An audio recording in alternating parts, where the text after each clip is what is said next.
What's crappin' in fun seekers? Welcome back to another semi-tantalizing episode of Grease Belly Garage. Just a middle-aged fat guy on the west coast of Florida, resurrecting, if I can, old semi-desirable cars. Come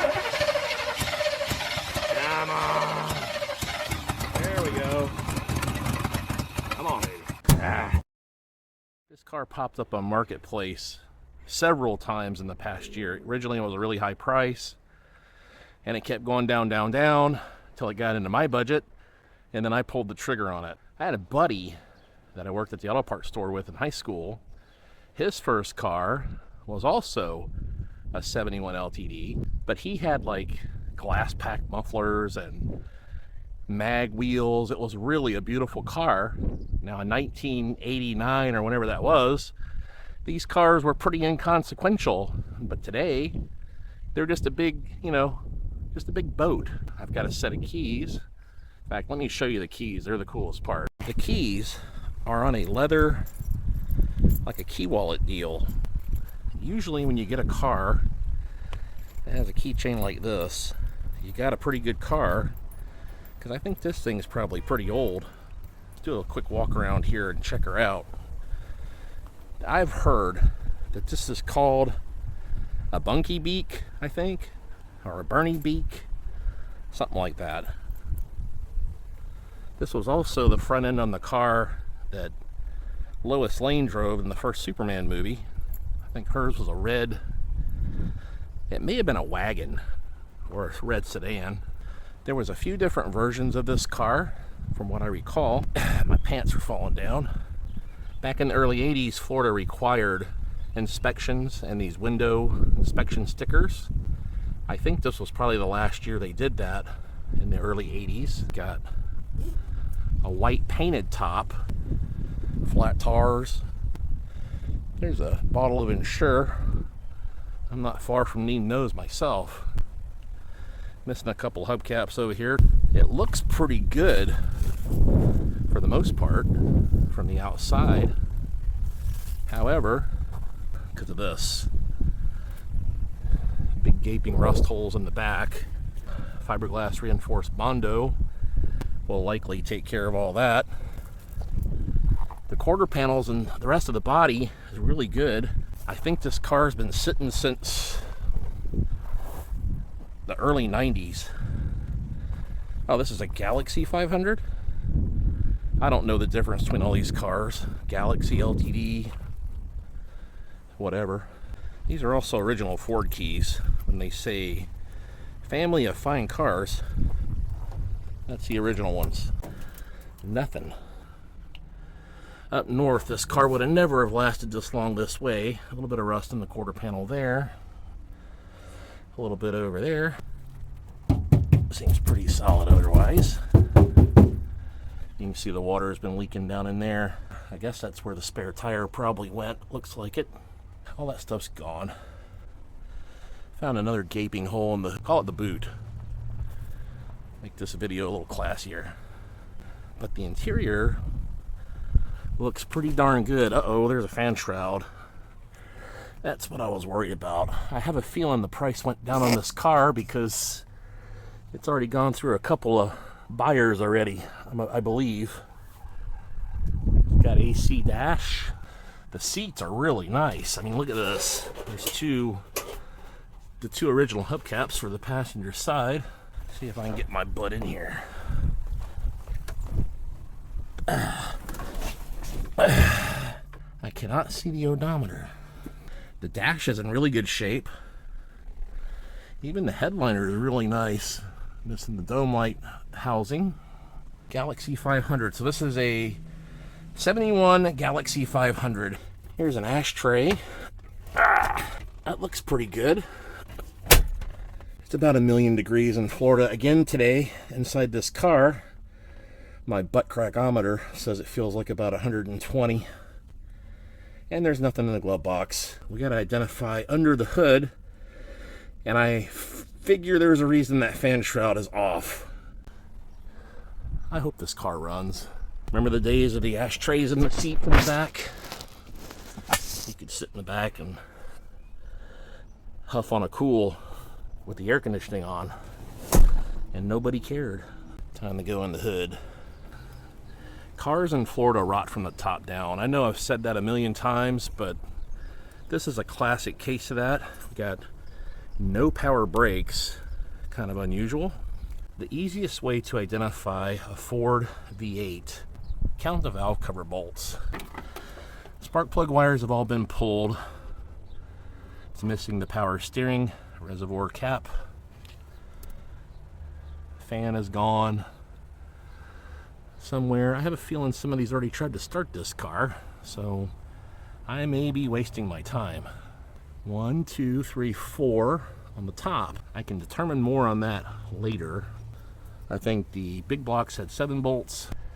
I think it's safe to say this car's been sitting for at least 30 years, at least. The absolute first thing I'm going to do is use some of this Freol stuff. Did the needle just fall out on camera? Good grief. I'm going to go around and spray down all the important doodads and pivot points and stuff like that, spark plugs, with this Freol stuff before I do anything else. Get the carburetor linkage and take the air cleaner off. Spark plug wire is already off, so that tells me somebody's messed with this before. Now, why is my can not squirting? There it goes. Oh, the straw was plugged. So we'll just go without a straw. Get all these spark plugs soaked down. Go ahead and soak that thing down in case it has to come off. Do the hood hinges. Spray whatever that is. Let's see what our cables look like here. Positive. That's looser than a goose. And where's our negative? Right here. Negative. That seems all right. Make sure you spray the lubricant right in your nose. Might as well spray all the brake lines that I can see. This is really good stuff. I bought a Husky Mechanics tool set. Actually, I got it for free with my Home Depot Pro Extra. And it didn't come with a spark plug socket with the little rubber gizmo. And these spark plugs seem to already be loose, I think, which is another sign that somebody has worked on this. So I think what I'll do is I'll take the 4 out of this side and then get my endoscope thingy and look down in there and see what's been going on. And then I might just get this car towed home and see if I can do anything else with it. And I dropped the spark plug on the ground to become one with nature all over again. I bet there's a YouTube video of this car already. Somebody trying to start it. Remember all the grunting, guys. When I play these videos back for my wife, I tell her how hot, sweaty, and difficult this was. And then she makes me like oatmeal cookies and stuff. It's kind of cool. Just occurred to me I probably should have checked the oil before I even wasted all my time putting these. Uh-oh. Well, there went the tool and everything. See how much water is in the oil first. No, the oil looks good. It doesn't even smell like gas. Very hot today. Well, you know it's going to be a good day when the air cleaner fights you. What is it stuck on? Oh. Just pulled right out of there. Oh, and there goes a bunch of crap. Okay, this car definitely hasn't been running for a long time. Gotta keep some of the trash out of the carburetor. Like that. If a little bit goes down in there, it won't hurt anything because it'll burn. 2-barrel Motorcraft. I think it's a 2100, 2150. I don't know. I've had to screw with them a million times. I mean, if you're going to waste your time, you might as well waste it as much as possible, you know. I may have to do a little more homework here. This might be a 351 Cleveland after all. Okay, hold that thought. Okay, due to a scheduling conflict with the guy's tree service, LTD is back at the official Grease Belly Garage, and I got to change out some tires and wheels to get it up underneath some new cover because I've had some stuff going on here. As I've got a new carport built, got a full-blown pool remodel thing going on. The tires on this car are just a lost cause. I didn't feel like looking for any tires. 14-inch tires, kind of hard to come by. So I went on Marketplace, found some of these. Those are Kreger SS with nearly new-ish tires, I guess. They're Guardsmen. I think they were sold at Sears, but I think the date code is pretty recent enough for me. They're Unilug wheels. I got all the washers and the nuts that go with them. Of course, the very second you got to do anything in Florida, it's either a million degrees or it starts raining. Today we got both.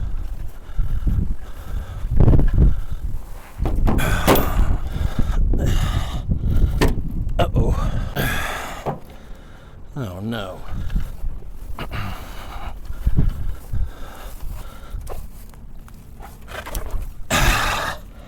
That's right, idiot. Get a metal rod and stick it in the sky during a thunderstorm. Oh boy. Yeah, I could probably just do this whole front cross member and do both at the same time, maybe. This car probably weighs 48,000 pounds. Here I am out here jacking it up in the grass when it's wet. All right. I'm pretty nimble for a fat guy. See if I can do this before the jack falls. I can make a video called the GBG workout. It just consists of changing a tire. Alright. That wasn't nearly as bad as I expected it to be. See if I got the wrong size wheels now.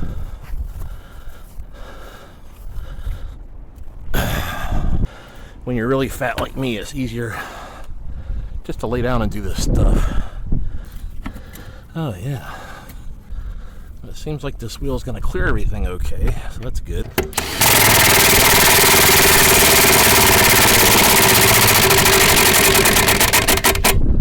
And there went my battery.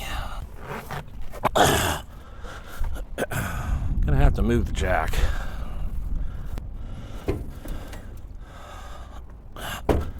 Uh-oh.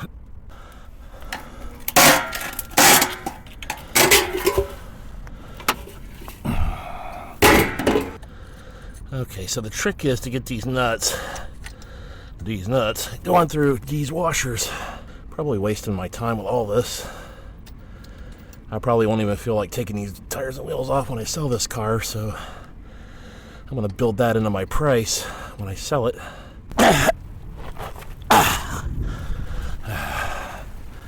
Time to take a little break. Stand by for more. Just in the nick of time for the second thunderstorm. Uh-oh, I left my Jeep open. That'll be all right. Got my rimses on there pretty good, and I was able to shove it closer to my new carport with the little Toyota truck. Need to get my endoscope down in here, look in these cylinders and see if somebody's been in there before doing stuff. I still got to properly identify this engine too. This is a vertical bolt fuel pump. So there's one bolt above and one bolt below. So this should be a 351 Cleveland or modified. I don't know what the real difference is between the two of them, but it helps to know what you're working with, and a lot of the Ford engines all look the same, basically. You ever heard the term monkey in football? Well, that's me with an endoscope thingy. You stupid thing. That cylinder number 1, passenger front cylinder, doesn't look bad at all. I wonder if somebody just started to do something to this and just kind of gave up. No, it looks good. You can see the crosshatch and everything. All right, let's go check the other side. Oh, you know what? There's a data sticker on this valve cover, so I didn't have to guess at all. I can almost make that out. I guess this is cylinder 5, but you can see There's some kind of fluid in there. I don't really know what it is. I'm gonna dip this camera down in it and sniff it and see what it might be. It's motor oil. Okay. It's not bad. That could be for another reason, I guess. Oh yeah, that's just pure old carbon down in there. I think that nobody's ever tried to deal with this thing, which is really good news. I did find more information from the guy who said that somebody thought that the starter was stuck, and that might be true too, or it might just be bad, but there's no signs of any penetrating oil or anything that I'm about to do. Okay, so we're going to mix us up a concoction of stuff to spray down in there, and then I'll throw a breaker bar and a big socket and a pipe on the crank and see if it'll spin that way first before I go assuming that the starter is bad.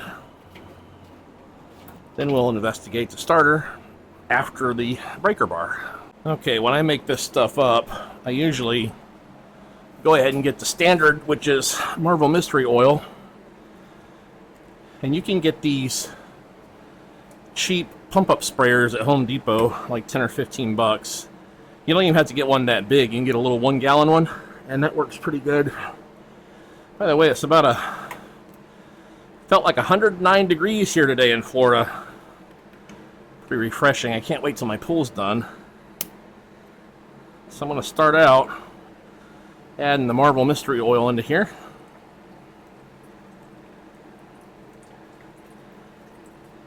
Now this is probably enough to do all those cylinders, and when I use a pump-up sprayer, you can kind of spray it in there, kind of wiggle that plastic wand around, and it kind of gets it up in there really good. And I usually take some transmission fluid and whatever else I have. Sometimes I'll use like old vacuum pump oil, which is mineral oil. This is some really old transmission fluid I found at one of my rental properties that somebody left behind. And then this is paint thinner. You're really supposed to use acetone, but I don't really care. And this pump and this sprayer, now if you can get your level below this part right here, it won't tear this thing to pieces. But I don't think I really care because I've got about 6 of these things sitting around here from cleaning coil. So we'll thin it down with a little paint thinner just so it sprays better. Give it a little swirl. Make sure your chemicals are compatible so you don't blow yourself up or burn your shop to the ground or whatever. You want to make sure you label this stuff so you don't forget what it is. So here's our spray pattern, like that. Uh-oh. And this one's already broke, so it doesn't want to shut off. Oh my gosh. So you gotta do the pressure relief valve. But that fan spray that comes out of the end of this thing that does this business will kind of help get it all around, up and around the rings, better than just pouring it in there a little bit. Unless the cylinders are all the way down. Of course, that's not a big deal. And you put enough in there. This you don't have to use quite so much. I had to go get me a light so I can see what I'm doing here. Okay. So we're just going to take this sucker, stick it down in there.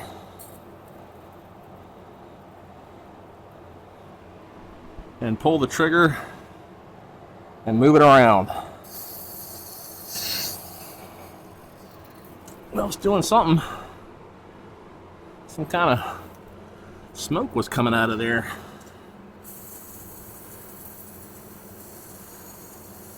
Oh. The sprayer fell over, so that wasn't smoke, that was just air pressure.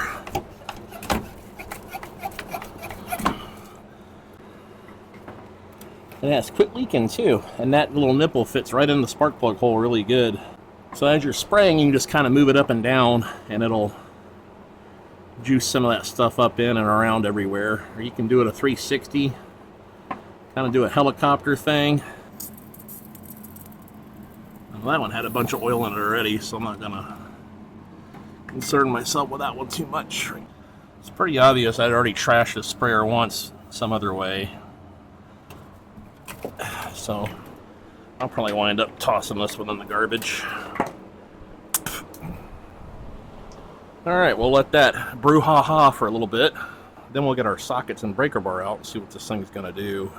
Another quick way to know is this water pump pulley is not lining up with any of the holes really. So it looks like it's been spun before somehow. And down here, I'm not sure. See how there's no wrench marks on that bolt? I think somebody started to go down this path and for some reason changed their mind. But why? That's the mystery here. See if I can get any info off of this thing. Oh, there's an aluminum foil mouse nest. Yeah, I'm pretty sure this has 8. Should be 2 in the front. Yeah, it's just got 8. There's 8 valve cover bolts, so that should definitely make it a 351 Cleveland. This new carport here at my shop has been a real lifesaver. It's finally starting to cool down a little bit. Hopefully that's the right size. Finally got smart and brought 2 at a time. There we go. Alright. Set that one there where I'll lose it. Put my old trusty breaker bar in here. This breaker bar has broke loose I don't know how many engines in the past. And I got 3 locked up engines sitting around here right now. Oh yeah. Oh, this thing is locked big time, I can tell. Oh yeah. What a bummer so far. I mean, it feels like it's got no hope of coming loose at all. Like Zilcho. I don't really want to break the bolt, so sometimes what I do is hope that the bolt is rusted to the front a little bit. When I got that old 81 K10 running, it was locked up pretty bad. So, let me get my trusty pipe and pipe it. Got my old aluminum jack handle here.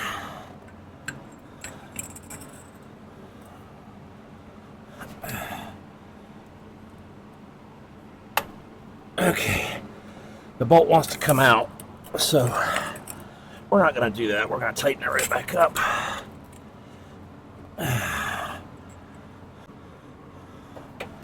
What a disappointment so far.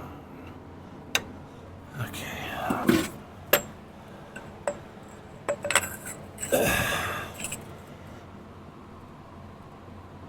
Tighten, tighten, tighten. Yeah. Yeah, somebody knew this was locked up.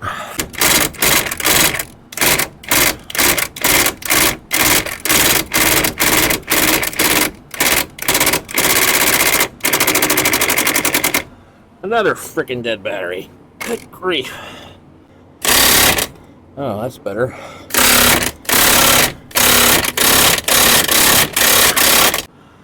I'm trying to send some shock waves through the system here to see if it'll jar anything loose, maybe.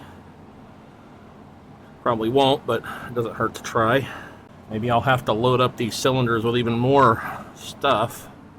Okay, this is one of those valve tube deals that goes on right on top of an oil bottle. Is this thing not even working now?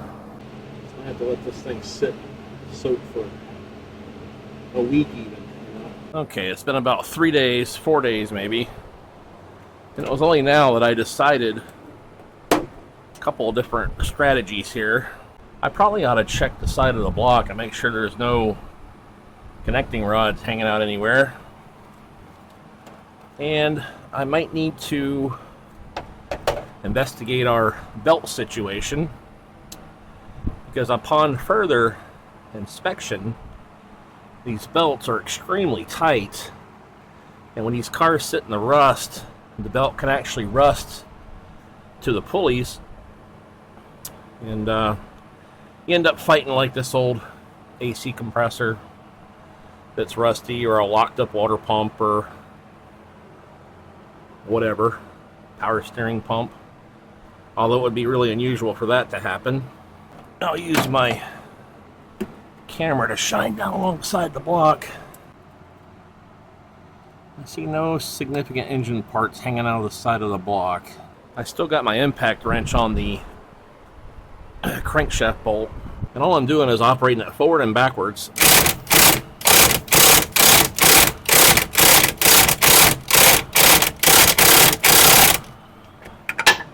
That's just to try to get that concoction rattled down into the piston rings. Let's just wail on it all over again with the breaker bar. It's just tightening. Holy moly. I'm gonna go ahead and cut the belts off anyway. Go ahead and use some PVC cutters. Might as well wreck some really expensive stuff, right? And get the power steering. Power steering. I have a feeling this car may have been sitting in water, maybe. That belt doesn't even want to come off the crank. Alternator is not locked up. Power steering pump is not locked up. So I likely wasn't fighting any of that. Maybe the water pump is. Oh yeah, water pump is locked solid. Let's try this again.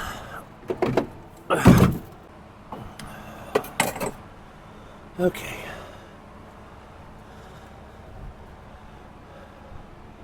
I think it's time to go underneath and get kind of nasty with this thing now. And I can honestly tell you, this car has probably been sitting every bit of 35 or 40 years. We know that, I mean, it's impossible for me to know that for sure, but just based on, let me show you what I'm talking about here.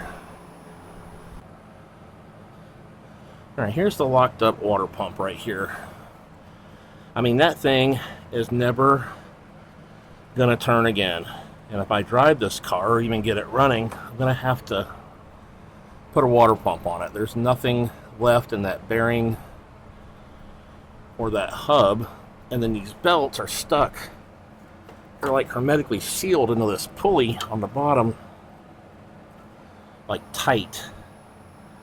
So that, along with the rust on the passenger side of this car, and all the tree debris up there, tells me that this car has been sitting in water or near a ditch or canted to the passenger side somehow. It's been in a very damp atmosphere. Now, from the condition of the cylinders, it should turn over. Doesn't mean there's not a problem up here, maybe. I gotta go down there and inspect. It still doesn't mean that somebody didn't try to put a battery in this and hit the starter and the starter got stuck. The Bendix got stuck into the flywheel. That can happen as well. So I'm gonna see if I can jack this car up and shimmy my booty up underneath there and see what's going on. So much better jacking cars up in the concrete than it is in wet grass. Okay, here we are under the car with our, I always bring a little 1/4-inch socket set with me and a really bright light so I can get a better idea of what might be going on down here. The oil filter is definitely old. Oh, what do we got down here?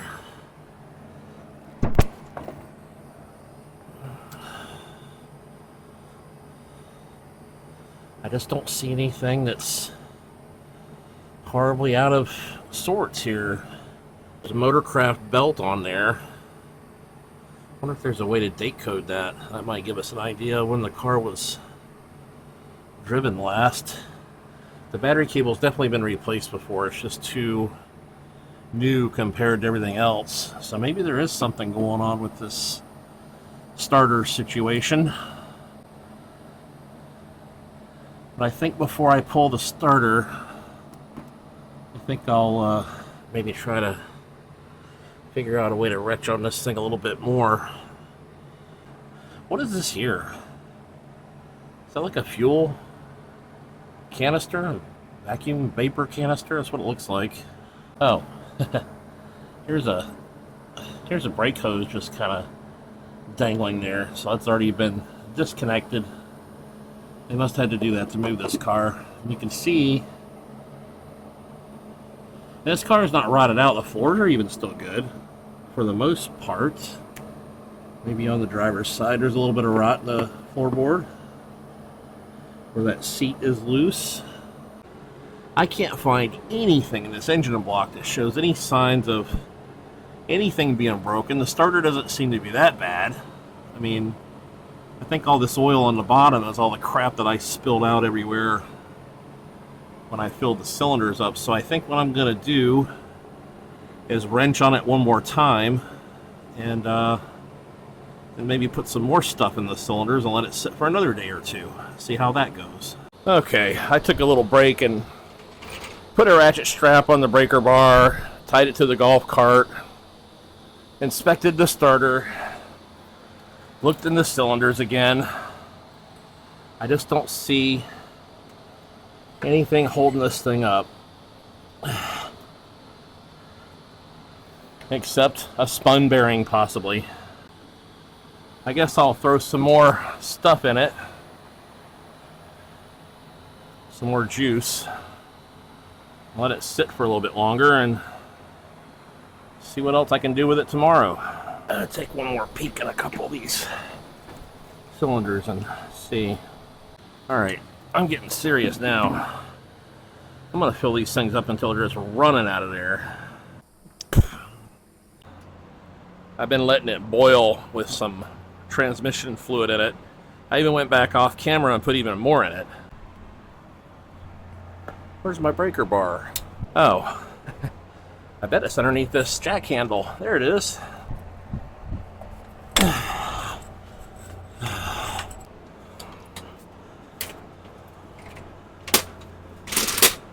When you got a belly, these hood latches will tear your guts out of you after a while. Let me go lay down and see if I can't pull on it. Get it to do something. I'll move you guys over here so you can get a bird's eye view of my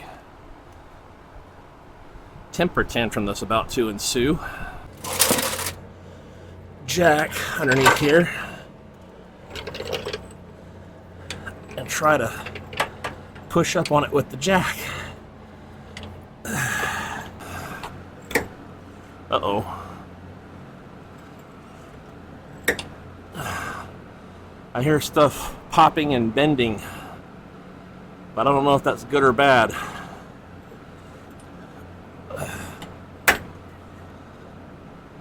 It might be good.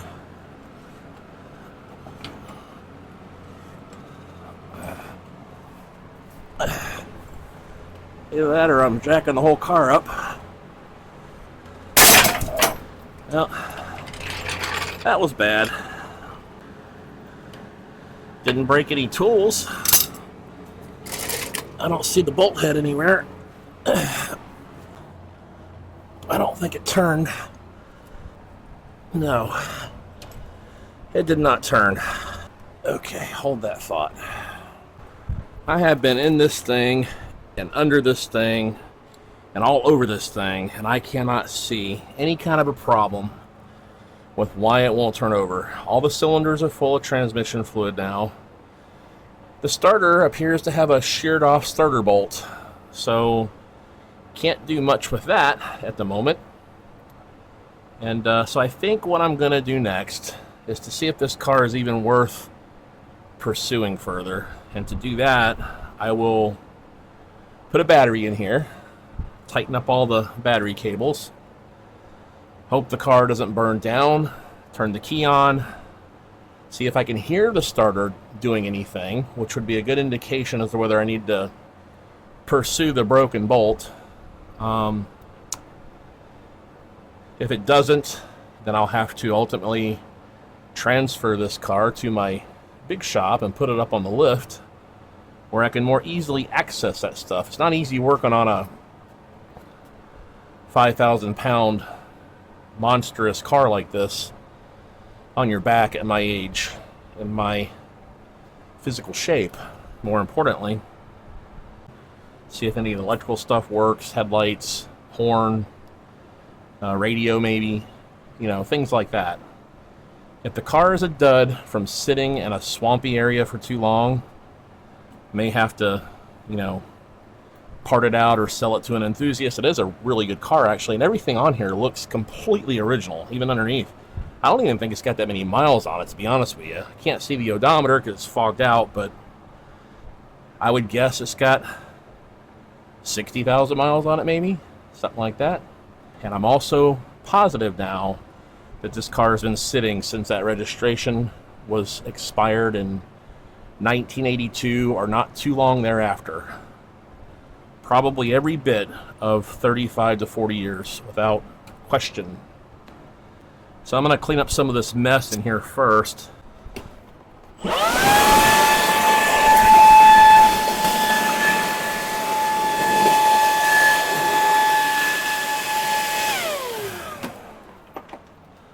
Okay, here's a situation. My parents went away on a week's vacation. Not really. After doing lots of research about a 351 Cleveland engine, I have since determined that the chances of me getting this thing to turn over without pulling it out are pretty much slim to none. And I don't have that kind of time right now. So I'm going to go ahead with my assessment of the car. I've never really worked on many 351 Clevelands before. I've done lots of Windsor stuff, but never any Cleveland stuff. Apparently they're pretty desirable engine. There's lots of things to learn about these things. Pretty stout. Car's not worth a lot of money is the big problem, so when you get into this car business stuff, you've got to always balance all that out. You know, the car's got some rust holes in the back, and the engine probably needs to be rebuilt. I don't think this is a high mileage car. I think it's got some potential. I don't even know if the parts are worth a lot of money because it's so difficult to search on eBay anymore to find out. I don't know why they do that. I think with all that in consideration, I'll just test the electrical components of this car, and then if anybody wants this car, you can go on to my email address, greasebellygarage@gmail.com. Otherwise, I'm just going to let it percolate for another good bit of time until I get sick of it and sell it on Market Flakes. So let's throw a battery in here and see. You know, maybe there's lots of other problems with this car. And by the way, the only cars I've never been able to unlock and get started were Fords. Usually some kind of a weird deal too. And this one's a weird deal. This fender's like rusted at the seam on this side, but it's okay on that side. So I'm pretty sure this car stayed on the left side under I don't know, right by a ditch or something. Very weird. This is the battery out of my Toyota truck that went dead. Hopefully it's got a little life left. Time to see if the sparks will fly. Nope. What I'm doing here is I'm going to hit the key and see if the starter makes any kind of noise at all. We'll try the lights and the horn. So far we got nothing. The lights were already on. Yeah, the only thing we have that works seems to be the key buzzer. You can hear the radio speaker do something when you turn the key. So as much as I hate to say it, that's probably going to do it for this car until I figure something else out. I was really hoping this car was a diamond in the rough, you know, a gem that just got overlooked, but it's obviously been passed around a few times, and I'm the guy that got stuck with the task of changing the wheels in wet grass. So I really appreciate you guys watching, and I will most certainly catch you on the flip side. Thanks for tuning in, fun seekers. Make sure you tune in again.